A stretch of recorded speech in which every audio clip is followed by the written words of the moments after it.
সুপ্রিয় শিক্ষার্থীবৃন্দু, সবাইকে এক ক্লাস প্রীতি ও শুভেচ্ছা জানিয়ে শুরু করছি আমাদের আজকের অনলাইন ক্লাস। আমাদের আজকের আলোচ্য বিষয় হলো প্রতিদান। এটি হচ্ছে একটি কবিতা। 2020-2021 সিলেবাসের অন্তর্ভুক্ত যে সমস্ত শিক্ষার্থী রয়েছে, এটি তাদের সিলেবাসের অন্তর্ভুক্ত একটি কবিতা। এই কবিতাটি লিখছেন বাংলাদেশের বাংলা ভাষার একজন যশস্বী কবি, একজন খ্যাতিমান কবি, যাকে আমরা এক নামেই চিনি।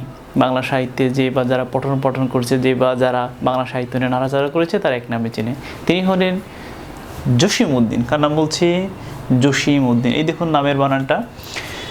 এই নামের বানান নিয়ে কিন্তু, এই লেখকের নামের বানান নিয়ে কিন্তু বিভ্রান্তি রয়েছে। বিভিন্ন প্রতিযোগিতামূলক পরীক্ষাতে, ইভেন ভাইভা বোর্ডেও কিন্তু অনেক সময় লিখতে দেয় নিচের কোন বানানটি সঠিক লিখুন, বা পল্লীকবি জসীমউদ্দিনের নামটি শুদ্ধ করে লিখুন। বানানটি যেভাবে দেওয়া আছে ঠিক সেভাবেই পরীক্ষার খাতাতে লিখবেন।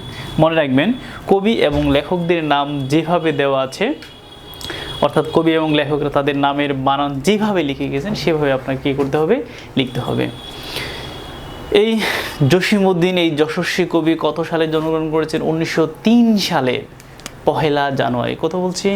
1903। খুবই গুরুত্বপূর্ণ প্রশ্ন। 1903 সালের কতই জানুয়ারি? 1 জানুয়ারি। 1 জানুয়ারি। বাংলাদেশে হাতে গোনা কয়েকজন কবির মধ্যে একজন হলেন পল্লীকবি জসীমউদ্দিন। যেহেতু উনি অন্যতম প্রধান একজন কবি, সুতরাং তার জন্ম এবং মৃত্যু এবং তার রচনা সমগ্র কিন্তু আপনাকে জেনে রাখতে হবে। মনে রাখবেন, খুবই গুরুত্বপূর্ণ। এটা বিভিন্ন প্রতিযোগিতামূলক পরীক্ষায় আসে। তো কোথায় জন্মগ্রহণ করেছেন? জন্মগ্রহণ করেছেন ফরিদপুর জেলার তাম্বুলখানা গ্রামে। কোন জেলায়? ফরিদপুর জেলার। ফরিদপুর জেলার কোন জেলার? ফরিদপুর জেলা কোন গ্রামে? তাম্বুলখানা গ্রামে। তাম্বুলখানা গ্রামে জন্মগ্রহণ করেছেন। আপনারা এর মধ্যে হয়তো আপনারা জানবেন যে তার পৈতৃক নিবাসও কিন্তু ঠিক আপনার ফরিদপুর জেলার, মানে সেটা হচ্ছে গোবিন্দপুরে। কোথায় বলছি? গোবিন্দপুর। গোবিন্দপুর। সেই ফরিদপুর জেলার কোথায়? গোবিন্দপুর তার পৈতৃক নিবাস। পল্লীকবি জসীমউদ্দিনের পিতার নাম কিন্তু আপনারা জানেন, তারপর আমি একটু মনে করে দিয়েছি, আনসার উদ্দিন মোল্লা। কি বলছি? আনসার উদ্দিন মোল্লা। নোট করে রাখুন, আনসার উদ্দিন মোল্লা। তার মাতার নাম হচ্ছে আমেনা খাতুন। কি খাতুন? আমেনা খাতুন। এই তথ্যগুলো আপনার জন্য খুবই গুরুত্বপূর্ণ, বিশেষ করে যেহেতু আমাদের কবি পরিচিতি এবং লেখক পরিচিতি থেকে প্রশ্ন আসে, সুতরাং সেই দৃষ্টিকোণ থেকে চিন্তা ভাবনা করলে যে সমস্ত প্রশ্নগুলো মানে বেসিক আপনার পরীক্ষা উপযোগী, আমি সেই তথ্য এবং উপাত্তগুলো তুলে ধরার চেষ্টা করেছি। সুতরাং এই তথ্যগুলো আপনার পরীক্ষার জন্য খুবই গুরুত্বপূর্ণ। তার পিতার নাম হচ্ছে আনসার উদ্দিন মোল্লা এবং মায়ের নাম হচ্ছে আমেনা খাতুন। উনি পাশ করেছেন রাজেন্দ্র কলেজ থেকে, অর্থাৎ আইএ পাশ করেছেন। ঠিক একই কলেজ থেকে উনি বিএ পাশ করেছেন, কিন্তু এমএ পাশ করেছেন কিন্তু অন্য জায়গা থেকে। কোন জায়গা থেকে? হ্যাঁ, কলকাতা বিশ্ববিদ্যালয়। ওই সময়ে কলকাতা বিশ্ববিদ্যালয় থেকে তিনি কি করেছেন? এমএ পাশ করেছেন। আপনারা জানেন যে সে যখন, অর্থাৎ জসীমউদ্দিন যখন কলেজে পড়াশোনায় রত ছিলেন, ওই সময়ে তিনি কি করেছেন? উনি একটি কবিতা লিখেছিলেন। সেই কবিতাটির নাম হচ্ছে কবর। খুব গুরুত্বপূর্ণ টপিকস, মনে রাখবেন। কি কবিতা লিখেছিলেন? কবর। গুরুত্বপূর্ণ, খুব গুরুত্বপূর্ণ। কেন গুরুত্বপূর্ণ? দেখুন, আপনারাও পড়াশোনা করছেন, আপনারা আগের বেস পরের বেস অনেকে পড়াশোনা করছে, কিন্তু সবার কবিতা কিন্তু টেক্সটের অন্তর্ভুক্ত হয় না। জসীমউদ্দিন এমন একজন শিক্ষার্থী, এমন একজন কবি ছিলেন যে উনি ছাত্রাবস্থায়, মানে ছাত্র থাকা অবস্থায় তার কবিতাটি কি হয়েছিল? স্কুলে টেক্সটের অন্তর্ভুক্ত হয়েছিল, অর্থাৎ পাঠ্যপুস্তকের অন্তর্ভুক্ত হয়েছিল। আপনারা জানেন যে সে এমন যখন কবিতা লেখা শুরু করে, প্রথম পর্যায়ে কবিতা লিখতো আর রবি ঠাকুরের কাছে যেতেন। রবি ঠাকুর তো বড় বড় দাড়ি গোঁফ ছিল, প্রথম পর্যায়ে যখন তার কবিতাগুলো নিয়ে গেল, রবি ঠাকুর এই বড় বড় দাড়ি গুফ এর ফাঁক দিয়ে তার সাউন্ড করে বললো অপাঠ্য, মানে বুঝতে পারছেন এর মানে তোমার কবিতা ভালো হয় না। খুব মানে নিরাশ হয়ে চলে গেল পল্লীকবি জসীমউদ্দীন। এরপর আবার নিয়ে আসলো, একইভাবে বললো এগুলো ভালো হয় নাই। একবার ভাবলো না আমার দ্বারা মনে হয় কবিতা হবে না, আর ভাবলো আরেকবার চেষ্টা করে দেখি না। এভাবে সে নিজের ভেতরে পুনরুদ্যম যেটাকে বলা হয়, নিজের সাথে নিজের জেহাদ যেটাকে বলা হয়, সে আবারও চেষ্টা করলো। সর্বশেষ সে কী করলো, একটি কবিতা নিয়ে গেলো, বেশ সরল একটি কবিতা, অনেক বড় লম্বা একটি কবিতা। কবিতার ভিতরে কী রয়েছে, একটি কাহিনী রয়েছে, যেটা এটাকে অনেকটা কাহিনী কাব্যের মতো আপনি বলতে পারেন। সেই কবিতার নাম হলো কবর। ওই যে এইখানে তো দাদির কবর ডালিম গাছের তলে, 30 বছর ভেজায় রেখেছি 2 নয়নের জলে। অসাধারণ একটি কবিতা। এই কবিতাটি পড়ে রবীন্দ্রনাথ ঠাকুর কিন্তু বলেছিল, আহা বহুদিন পরে পড়িলাম, বড়ই ভালো লাগিল। একটি কবিতার মধ্যে যে এত প্রাণ, এত আবেগ, এত স্পর্শ থাকতে পারে, এই কবর কবিতা না পড়লে কিন্তু আপনি বুঝবেন না।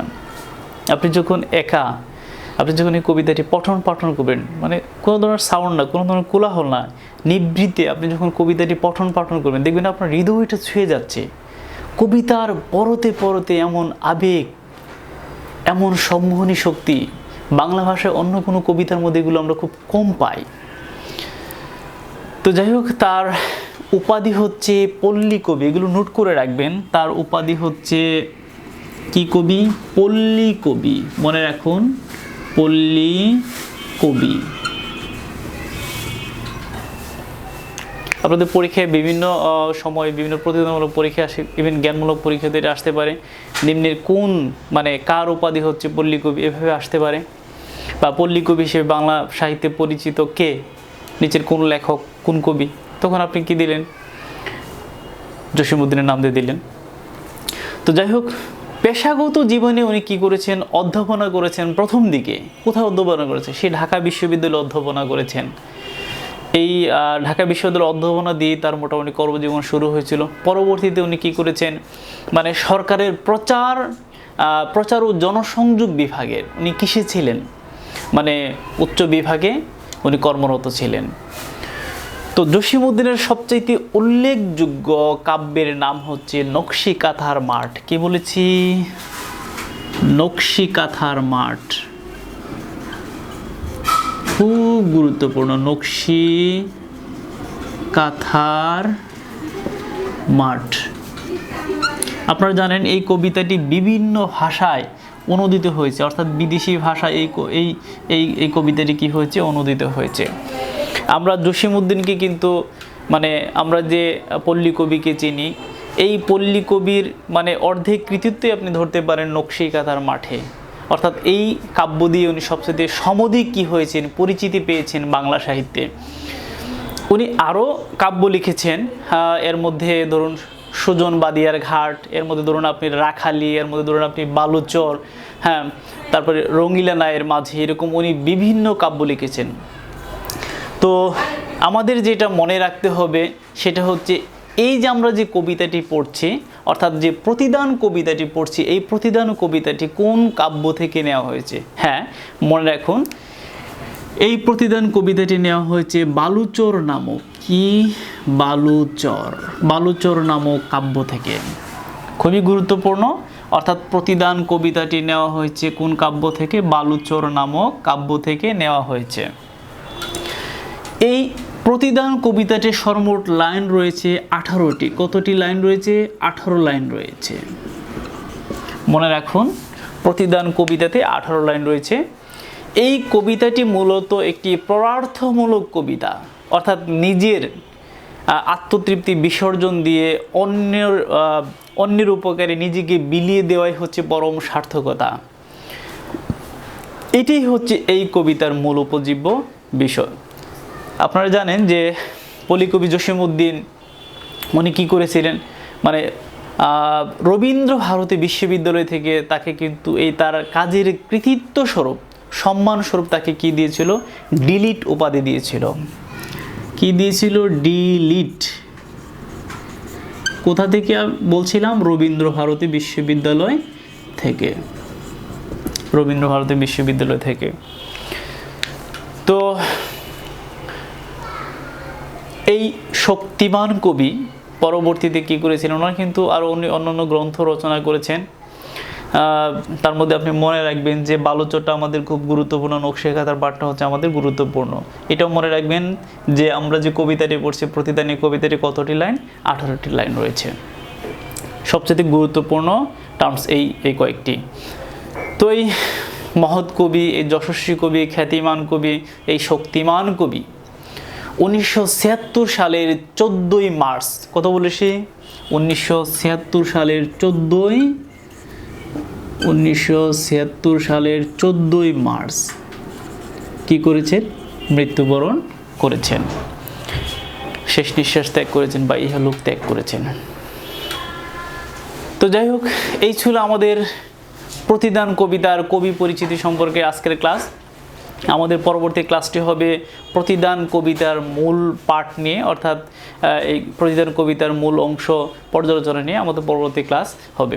সেই ক্লাসটি দেখার আমন্ত্রণ জানিয়ে আজকের ক্লাসটি এখানে শেষ করছি। ক্লাস সম্পর্কিত কোনো প্রশ্ন থাকলে আমাদের ফেসবুক টিউটোরিয়াল স্কুলে একটি গ্রুপ রয়েছে, সেখানে আপনারা যোগদান করতে পারেন, কিংবা মুন্সি আলিম প্রোফাইল যেটা রয়েছে সেটার মেসেঞ্জার অপশনে গিয়ে আপনারা প্রশ্ন করতে পারেন। তো সর্বোপরি ইমেল এবং হোয়াটসঅ্যাপ তো রয়েছেই। তো ভালো থাকবেন, সুস্থ থাকবেন, সুন্দর থাকবেন। আর ক্লাসটি ভালো লাগলে অবশ্যই সাবস্ক্রাইব করার অনুরোধ রইল। তো আজকের মতো এখানে বিদায় নিচ্ছি। ধন্যবাদ। আল্লাহ হাফেজ।